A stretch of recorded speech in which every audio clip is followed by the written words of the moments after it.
Finally, the moment a couple of you have been waiting for. It's all like bing bong, Jack.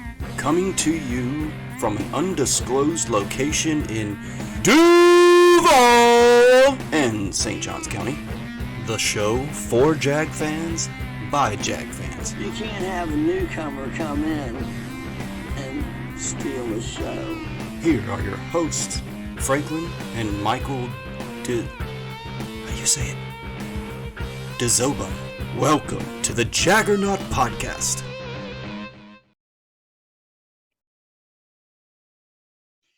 Ladies and gentlemen, kids of all ages. Well, not really kids because I cursed. My brother chewed me out on that a few weeks ago. So I'm not doing that anymore. Well, I try not to curse. Thank you for joining us on another Jaggernaut Podcast. I'm Michael DeZoba, joined with my brother Franklin DeZoba. Let's give him a big Duval. So welcome to the Jaggernaut Podcast. Thank you for joining us or watching us. If you like us, hit the subscribe, hit the like button. Kind of helps us a little bit. So Frank, today was cut down day. The Jags cut down to a 53-man roster. We are a week and a half from the NFL starting. Did you have a chance to look at the roster? What do you think? Anything surprise you? Jay Tufele. Other than that, it surprised me. And then we talked about how I thought Israel Antoine had a shot at making the roster, and he did not. So the thing that surprises me, especially on top of the fact that Malcolm Brown was released previous to this, Foley Fatukasi is talked about as dealing with a calf injury that he got, 2 preseason games ago. We're low on defensive tackles, and we released one, so that's interesting to say the least. And like I said, Israel Antoine was there, and he wasn't good enough to keep. Now to that point, apparently Doug was asked about this, and he basically said that for the most part, this was a strategy on their part. They're actually going light up front, in the sense sort of, because he did say with offensive playing more 11 and 12 personnel, which is 3 wide, or with maybe 2 wide or 3 wide with a tight end. That what they're going to do is they're going to try to go a little bit smaller. That forces them into a nickel or a big nickel situation, which puts us in a 4-3 for the most part, or not atypical 3-4. Right. So at that point, you'll then have 2 defensive tackles. Roy Robinson Harrison can play it. Who else did he say could play it? Smoot. We know Smoot could play it. Fatukasi can play it. You have Hamilton that can play it, and then you have Arden Key that can play that too. So you have 4 or 5 guys there that if you went big nickel, you can have defensive tackles. Yeah, I guess it just goes, maybe this is just part of the evolution of the NFL. It changes. And yeah, I know we have discussed quite a bit, not only since fantasy is starting. So as the evolution of the NFL, where it used to be in the 90s and 80s, and it was run the ball, stop the run predominantly. Very, very, very few. I don't want to say very few passes, but it wasn't as pass heavy as it is now. And into 2000s, we started to see that evolution to where it started to shift focuses. Now, some will say that focus is completely shifted. I'm not necessarily sure on that. I'm even less sure when we're talking about the AFC South, just because you're talking about Derrick Henry, Jonathan Taylor. They're run the ball. They're run the ball and stop the run. So I'm not sure I'm quite buying that specifically for this, but I get it. You got Josh Allen out there throwing it all over the yard. You got Patrick Mahomes throwing it all over the yard. Aaron Rodgers. So I can see why people say that, and it does make sense. So I'm a little less. I do find it weird. So Malik Sargent, the guy we liked, who we thought looked better just from what we got to see. We didn't get to see any training camp, so we don't know in training camp. But we saw this guy play in the 3 or 4 preseason games along with Snoop Connor. And both of them are running backs. And we both have talked about this since the beginning of preseason, where to us, my eyes, your eyes tell you that Malik Sargent outplayed Snoop Connor. Is that correct? Is that right on I your agree take? with that. Yeah, absolutely. Okay, well, Malik Sargent was the last player cut. He was 54. So that got him down to 53. I'm not happy about that because I believe Snoop Connor got outplayed, but because Snoop Connor got drafted, we kept him. I think that's bullshit, and that is not the way that you should do it. Again, these players, they know who plays better than other people. If you keep these guys around, I think it sends the wrong message, you know? So anyway, but that's besides the point. I'll get back to that in a second because I'm going to someplace and you know who I'm going to go to on this. But okay, we've kept two kickers. Just in case somebody doesn't know out there, we've kept 2 kickers. We're not keeping 2 kickers. By the time we start, we're going to know we're going to have 1 kicker and that'll be our kicker. Right. So that's an open spot. It could be to bring somebody back, whether that is Laquan Treadwell, you may want to bring back, whether that is somebody else you want to bring in who was cut, whether that is Jay Tuafele you want to bring back in, whether that's Mekhi Sargent. I think one of those is a possibility to be brought back onto the starting 53-man roster. It really just depends on where they want to bring that guy back at. So, and it'd probably be the better special teams guy.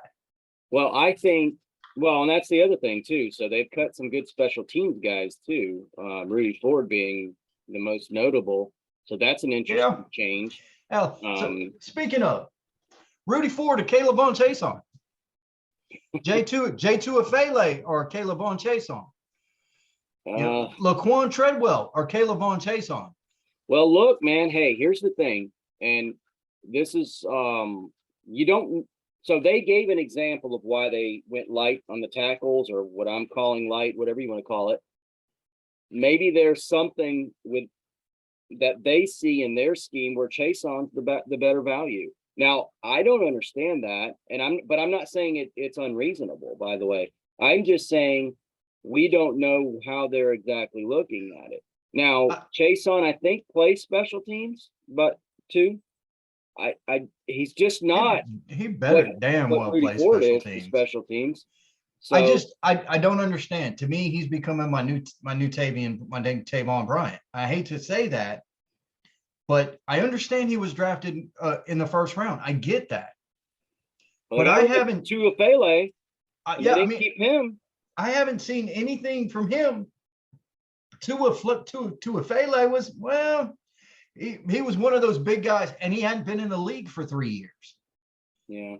So it's like I don't understand why we're keeping this guy. Something. That's the only thing you can say. So, they see something, or maybe they have an idea that they could parlay a trade like they did with LaVisca. I mean, which makes me. I don't know. You know, I don't understand. I think it sets I don't a bad know why precedent. Would want Look, now I really rail against this team, but this is my team, and I feel like I can do that. But all across the league, you have GMs and you have coaches who refuse to cut high round draft picks because they're not good, but because they were a high round draft pick. I think that's flawed. I think that sends the wrong message to your players. I think that messes up your team. Speaking of that, is there any players that you saw cut that you would be okay with the Jags bringing in that maybe you would like to kick the tires on? I got a guy, you know who that guy is, but I'm going to say him. You tell me somebody else. Okay. Well, I don't know who that guy is. Maybe I missed or I'm forgetting what we talked about. So why don't you go ahead and tell me who your guy is so I don't step on your toes? Alex Leatherwood. Oh, that guy. Right. He's a first round draft pick last year.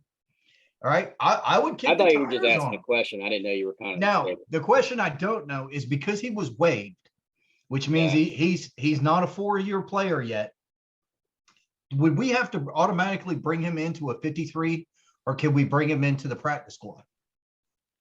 I don't know the answer to that question. I don't know that. And also, I'd like to know what happens to his contract, too. I think what may end up happening is you'd have to actually take his contract. I'm not real sure. My understanding is that the Raiders are actually on the hook for something like 8 million dead money.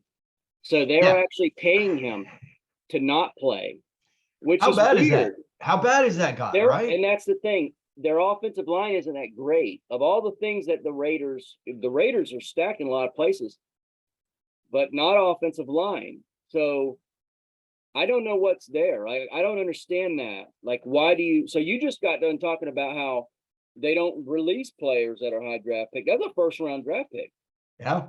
and they're paying him to leave. Yeah. Yeah. So the Raiders are stepping I don't up. know. To me, the Raiders get respect for this. Their front office gets respect. They're stepping up and they're saying, we missed on this guy. To our players. So why would you want to bring him in if a team that is better than your team at evaluating talent so far, you can't deny that, is saying this guy's a bust? It really depends on how much it costs me. If I can bring him in on the practice squad, if I could pick up a small amount of his contract and maybe get a guard, turn him into a guard or something, okay, maybe. But if I have to pay all $8 million, if I have to bring him to the 53-man roster, then no, I don't think I will. For exactly the reason you cited. A better team looked at you and said, no, you're not good enough. So if that's the case, then you're not good enough for me either. Now, Well, granted, people will tell you, sometimes it's just circumstances. Yeah. Yeah. And maybe Maybe Las Vegas is not the place for that guy. it's possible. Can't keep him off the strip. Vegas may not be a place for me either. Bring him to small town Jacksonville, and maybe he'll turn his life around. Bring him over to the Bible Belt. As we know, if you got money, you can get in trouble in this town. Yeah. So that's really what it is. Not like Vegas. No. Not like Vegas. That's Vegas and like Amsterdam are the two places where if you got a lot of money, you can get in a lot of trouble. Yeah. For two different reasons. So you asked me who I would go after. Yeah, who do you like? That popped off to me is Sony Michel. I do not like, as much as I love James Robinson, and I don't want to repeat myself over and over again. I do want to run him back to add to that room that I have confidence in, that we can go into a game early in the season and have some confidence and allow Robinson to heal. Now, maybe he's healed. So maybe that's, and if he's full go, man, I'm good with that. But ETN's coming off of an injury. And so we haven't even seen Robinson in the preseason. And ETN, we've seen sparingly, and I haven't been blown away by ETN. So I want another running back. Right. So let me ask you a question. What about Marlon Mack? Did they release him? Yeah, he got cut. Oh, dang. I would be okay. I'd be okay with either one of those. Let the researchers do their work. I agree with what you say. We need another running back just as a precaution. I'm okay with Sony Michel. I'm okay with Marlon Mack. I may actually like Mack better than I like Sony Michel. Well, here's the thing about Mack. The issue I have with Mack is he seems to go to places and play, and people want to make him like the Texans went and got this guy, and you can talk about, what is it, Damian Pierce, mm-hmm. And okay, he's become this great player, unforeseen. Who expected this guy to be that great in camp or what have you? I get all that, but what I just got done saying was we've got James Robinson and Travis Etienne, and I want Sony Michel as well, and they've got a rookie guy from Florida who's okay and who's been really good in the preseason and camp, and they're willing to get rid of Marlon Mack? No, they're getting rid of Marlon Mack for some reason. So this guy's going to a few different places, and he's not places that want a running back, and he's not working. There's something wrong with Marlon Mack. Okay, but the same cannot be said for Sony Michel. No, but here's why. Because there's something wrong with everybody. Let me get that out. But in comparing the two, I want Right. Sony Michel because you've seen him do things much more recently. He's gone to good teams and done good things recently.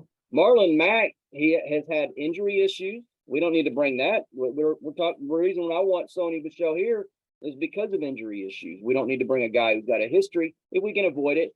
I don't kicking the tires on Mack. I'm not necessarily against it, but what I'm saying is that if we're comparing the two, Sony Michel, in my mind, seems to me to be the more positive investment. And I am saying that based on the fact that Texans were, had cut him, Marlon Mack, in the same way of Leatherwood. It's like, well, what is wrong with these guys and maybe that's not the correct way to look at it. Maybe you do just bring them in, kick the tires, because you can always, hey, hit the road, you can always let them hit the road too. So, but yeah, I don't know. Sony Michel jumps out at me as a guy. I mean, this is a guy that played with Todd Gurley and Nick Chubb, and both were great running backs. So, and I haven't seen anything in the NFL that makes me think he can't come in and be our third. I mean, why not? I'll tell you what, either one of them I think are better than Snoop Connor. I'm fine with Sony Michel. I'm fine with Marlon Mack. Again, if they do their research and they go out and they get Marlon Mack, I don't have an issue. If they do their research, they go out and they get Sony Michel, I don't have an issue. I'm cool with that because I think we shored up that room, and I agree with you. 3 running backs with 2 of them coming off a season-ending injuries. That's not good. And especially when you look at what we've seen from Snoop Connor, who probably should have got cut. I mean, if we're being honest, from what we saw in the games, I know some of our local. I wonder if anybody would pick him up. Like if they're think about it, if teams are releasing Marlon Mack and Sony Michel, is somebody picking up Snoop Connor? So I don't know what he's done, because there was talk in camp like this guy's good, and then when you watch the preseason games, you're like, wait, who's talking? Yeah, yep. And it's not like he was overly bad. It's just he didn't do anything though. He didn't do anything. Well, and here's the deal, and this is the thing: his vision's bad, real bad. Like it's real bad. Like there are holes, and he goes away from the holes. That's what I saw. So I don't want that on my team. Like we've seen that. I don't want that. And I didn't see him do anything else he's not dynamic. He's a straight line runner who doesn't seem to find the hole. So did he break tackles in any great way? I mean, again, when they drafted him, I was a little bit unsure to start with because he was like the backup in college. Essentially, I think he was like the goal line guy. I thought it was timeshare. It was timeshare. Yeah, nice. But he wasn't even the frontline guy in college, and you're bringing him on to the pros. And we've seen that before. It's just, Trayvon Martin or Trayvon Walker is that way, if you in a way. So, I mean, I don't know. But anyway, yeah, Snoop Connor's not hasn't shown me anything worthy of being kept. I would be more than happy to get rid of Snoop Connor and bring in Sony Michel or Marlon Mack. I'll take Marlon Mack over Snoop Connor. All right. On to our next topic.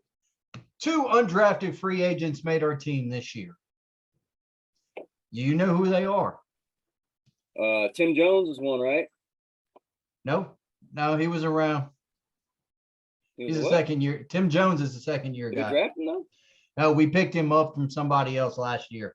Oh, you're talking about this? No, I don't know who they are. I did not notice that. I'm going to say their names, and you let me know if you know who these guys are, because I don't know who they are. On top of that, all of the local media who go out there to cover these never brought up any one of these 2 names. Now, that doesn't surprise me. Sometimes, the coaches, they get to see. But even in games, I don't remember them.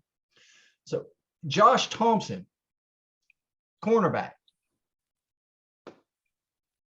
His name's popped up a little bit. Okay, from local media or just from what you saw?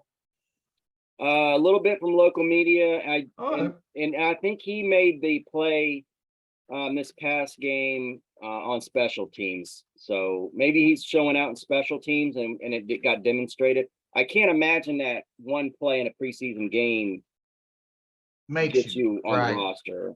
That doesn't seem to make sense. So, All right, now I may pronounce this one a little wrong. Deshaun Dixon is a linebacker. Yeah. And you know that one. See, I didn't know only either. because I know he's on the roster, but I can't honestly remember him jumping out to me. Yeah, I don't remember either of these two. And I'm like, who's the other guy that made it? Jameer. I can't remember. Those were the two that we had. Well, this guy, he's probably not a free agent. Okay. Free agent, but that guy plays the same position, and he jumped at me a couple of times. I think he played his number's 40, but don't quote me on that. But yeah, I was. Don't quote me, Dixon boy. I ain't said. But yeah, so no, I mean, I don't know what to say about it. I can't help you. I can't tell you they're great. That's for sure. No, that's fine. I just, like I said, I didn't know Jameer Jones. He's an outside linebacker. Yeah, both of them are outside linebackers. So he doesn't surprise me as much. So I did see him flash. I know if his number's not 40, I remember whatever his number is. I remember looking the guy that number up and having that name pop at me. So I do remember that. Now Deshaun Dixon, I don't think so. Our boy Winger, everybody loves him, and like I said, I think the guy plays with heart. Yeah, he deserves to make the team. There's no question about it in my mind. I know I'm always messing with him, but now I got somebody else. I have another Taven Bryan I can mess with. So I'm leaving you alone, man. Just do me a favor. Next time you're in the game and Derrick Henry's coming through the hole, can you just tackle him? All right, just get in the hole. Yes, it's gonna hurt. He's on the team. He made a business decision. Yeah. It worked out. Yeah, I guess. Just when it's important, you better, make the other decision. Well, sir, it's Derrick Henry. It's always important. Yeah. So anything else strike you as odd? You seen anybody else that got released that maybe you're like, ooh? No, there's a few different people out there. I know that they're talking about, I don't know the names. I know there's some chatter on Twitter. Some Johnson guy, I can't remember his name. It's not Duke Johnson, right? No, not Duke. He's a receiver. So I can't remember his name. His last name's Johnson. But some people were high on him. I know some people are looking for Denzel Mims trade with the Jets. That was intrigued. That would have been intriguing. Caleb on Chase on. Hey, Jets, you guys want Chase on? Come get him. We'll trade you for Mims straight up. I just wonder about the wide receiver room. I'm curious about that because I really feel like that we have a decent wide receiver room. We thought that last year. And it was not good, man. Well, if you remember last year, I was ringing the alarm a little bit toward the end of preseason, saying maybe there's something wrong with these guys or maybe there was something wrong with our corners and our defense more so than those guys playing, because we just got rid of Treadwell. So what was it? Dorsett, who's the guy Buffalo just released? I mean, 3 guys who were first round wide receivers on our team balling out in the preseason last year against our defense. It's like, well, maybe it's our defense, And that, it was our defense rounded into shape toward the end of last season, but I think that's exactly what it was. These guys were not that great. And speaking of our first week opponent, Washington Commanders, they had a running back get shot twice. I saw that. Yeah. And they kept him on the roster. They like him enough. Do you think he'll be ready to play against us in a week and a half? I don't think so either. Let me ask you this. Okay. This is something that ran by me when we traded LaVisca, we haven't discussed that trade either. You want to pile on LaVisca, but here's the thing about LaVisca. And his issues are what his issues are, but you know what? He never improved here. And I'm not blaming, and my thing is this. when's the last time we've developed anybody on this team? I know we want to blame, Caldwell Mhm. for drafting this guy, but you see what he saw in him. Like, he's got potential. What about, like, if he'd have went to another team who knows how to develop people, would we be talking a different story about LaVisca? Would he? Well, let me be ask you a good question. player? Okay, so is development, because the development's also a bit on the player, and it's also a bit of scheme. Yeah. It is those three things that have to work in harmony.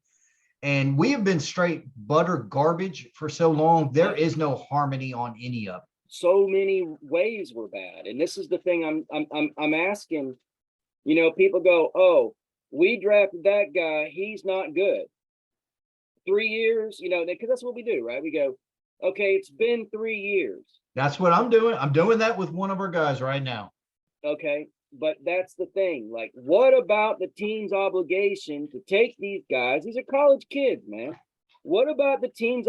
Name the last guy who's come in here and we developed. I honestly can't think of anybody that came onto our squad rough and you watch them develop. It's like year 2, year 3, and then they start balling. We don't do that because we've been so dysfunctional for so long that, and part of it, the big part is we're drafting badly. No question about it. But we're also doubling down on terrible because we don't have, apparently, people that are skilled enough coaches or schemes that are good enough to take these players who have potential and turn them into something decent. Whereas I think other teams do stuff like that. Now, all players are going to come in, and you're going to have all these players come in. Some of them are just going to be bust. There ain't nothing you can do about it. No matter how, there's always unforeseen things. But I'm saying, if you look at this team, we just don't develop squad. We have to get to the point where we are not blaming the player all the time. What about the team? What about so when you invest all this money, all this time and energy into these players, is that it? Oh, we brought them on the squad and now everything's up to them. What about the guys that are in the building who are supposed to be the expert, who are paid to be expert, who have these titles, that have been in the league forever, been around football forever? Why aren't they instilling anything into these guys to where at least you see one or two guys go from, the Michael Thomases? Like, this is a guy that went. Now I think he came in the league good, but I mean, in college you saw him kind of improve. So this happens to players, and I don't know why it doesn't happen here. I don't know. Maybe I'm just thinking about it incorrectly, and maybe it is. Well, no. So I think you're right, but ask any Jags fan who's been a Jags fan and knows football. And here's what they'll tell you. For the last 20 years, our front office has been horrendous. For the last 20 years, our whole front office has been horrendous. Yeah. So we're getting under-talented individuals, right? So while the rest of the NFL is getting talented individuals, we're getting B-level players. Okay. Because they played very well in one SEC game, right? Derek Harvey. Yeah. I mean, so we're going and we're getting them, and then we're bringing them in, and we're thinking this guy's got all this natural ability, and then we pair him with a coach who, well, probably isn't all that good, and then here's the scheme: go hit the quarterback. And then we wonder why he sucks. Because we let him down at every we drafted him way too high. So he came in with unreal expectations. We gave him a coach that didn't know how to get the best out of him. Then we gave him a scheme that was extremely simple but didn't do anything to help him. You know, you don't have a John Henderson there. You don't have a Marcus Stroud there. You don't have some guy on the other side. Whatever it is, you're not blitzing off the corner. Whatever it is, we didn't do it. It was our front office. Our front office has been a joke for years. That's why for me, like I thought maybe, and I'll be the first one. I was on the Herb train. I really was. And honestly, I didn't care he kicked the kicker. I'm like, maybe somebody should kick Lambeau. And then it was all the way up until his finger bang. Bang, bang, bang, bang, bang, bang, bang. Once I saw that, I'm like, holy, you can't do that.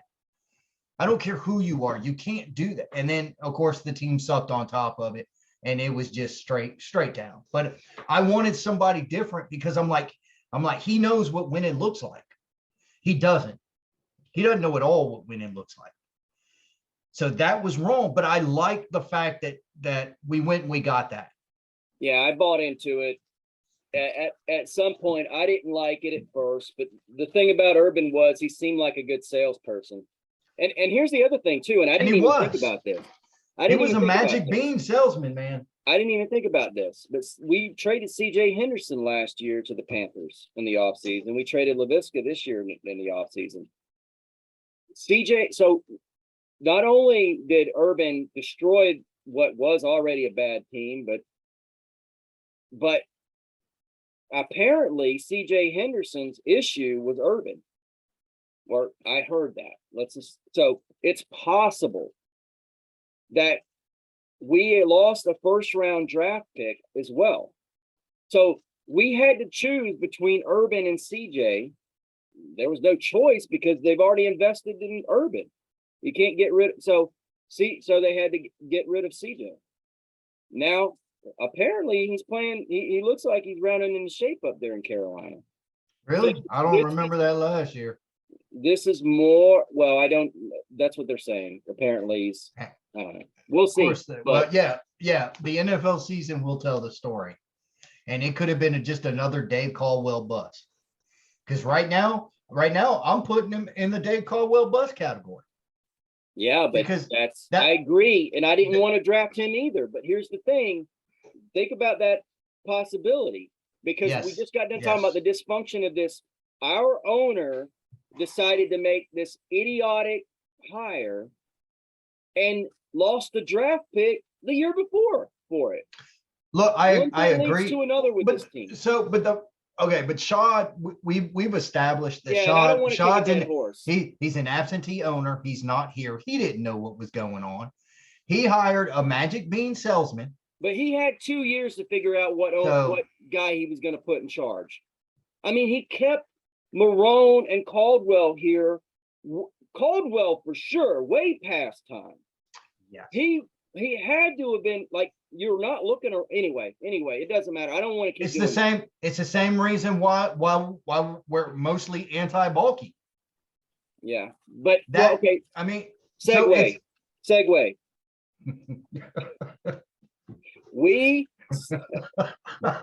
That was the past. We have an upcoming season. That's correct. We have 4 preseason games under our belt now. I want you to give me a sort of a summary on where you feel. Like we talked about the AFC South before this preseason began. We talked about our expectations. I want to know, have they changed at all for you? Sort of texturize how you see the team. No, they have not changed. We're going to come in third. We're going to come in behind the Colts. We're going to come in behind the Titans. One of those two. I think the Colts got better on paper, but the Titans still won it last year, so I still have to put the Titans up there. I don't think we have the horses to beat them yet. However, I've told you before, I wanted a guy from Andy Reid's tree, because I just think he works better with the players. I think he has a great coaching tree to grab guys from. He's not grabbing Charlie Strong, from the FIU, So I'm happy with that. Right. And I think that makes us better. So maybe maybe we do have some front office people. I'm still not necessarily pro Balky. So, but maybe we do have some front office people now. Maybe we do have a head coach now. Maybe we do have a scheme. And maybe we've been so bad that the number one guy was just there. It's like, here it is. You can't mess this up. Yeah. Like, so you're not Like getting, karma. you're not for so long. you're not getting a seventh, you're not getting like a second round talent in the first Let's round. hope. You're getting a first round talent. So that's what I'm hoping for. I still think right now, I think Vegas has it right. 6.5 wins. That's exactly the way I would sum it up. We basically said at the beginning of the preseason, when we looked at it ourselves, we said, you know what? Vegas seems to have it right. And Yeah. I've always disagreed with Vegas, and they've always been more right than me. So imagine that. But so that, yeah, I think they've got it right. I think we're probably looking at 6 wins, maybe 7 wins. I think we'll be a scrappy team. I don't think we'll be pushovers like it was last year, where it's like, you know, and here's the thing. I think it's going to be this is going to be Trevor Lawrence's year of examination, because we're going to need him. It appears he's got the quarterback. He's now got decent receivers. That I think in the preseason that appears to be the case. We have receivers that can get open now, as long as they don't have the drops like we saw last year. Trevor should be able to move the team down the field. Hopefully the red zone issues get worked out. I think they will, at least they'll be better than what we saw. Yeah, even if it's got to be schemed. Yeah. And I don't think it'll be, in other words, it's not going to be perfect, but nothing will be perfect on this team for sure. I'm worried about the depth. There's no question about that, especially on the defensive line, so there's some tools the coaches have to work with. And at least we have an upward trajectory, we believe. And that's all I think any reasonable Jag fan should have hoped for. We've been so bad for so long. If they can just start climbing out of the muck and the mire. You said mire. You mean the mire that herbs put us in? Pun intended. Yeah. I actually didn't intend it, but it works pretty good. Yeah, I mean, look, I agree. I agree that we haven't moved anywhere. I haven't seen anything in the preseason that goes, oh my God, look how fabulous this team's going to be. But I haven't seen anything that says this team's going to be straight garbage or trash. Well, here's the deal. We moved the ball. We've harassed the other team's quarterback.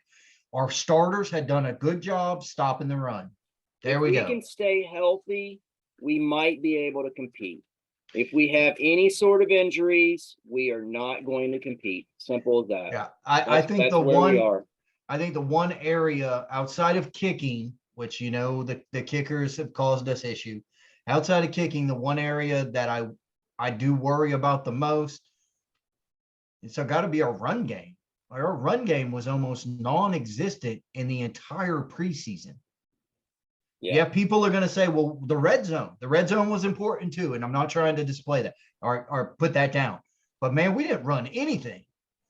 So we have areas to work on. But you're right. Yeah. We get injured, we're not going anywhere. Well, ladies and gentlemen, that is our show for you tonight.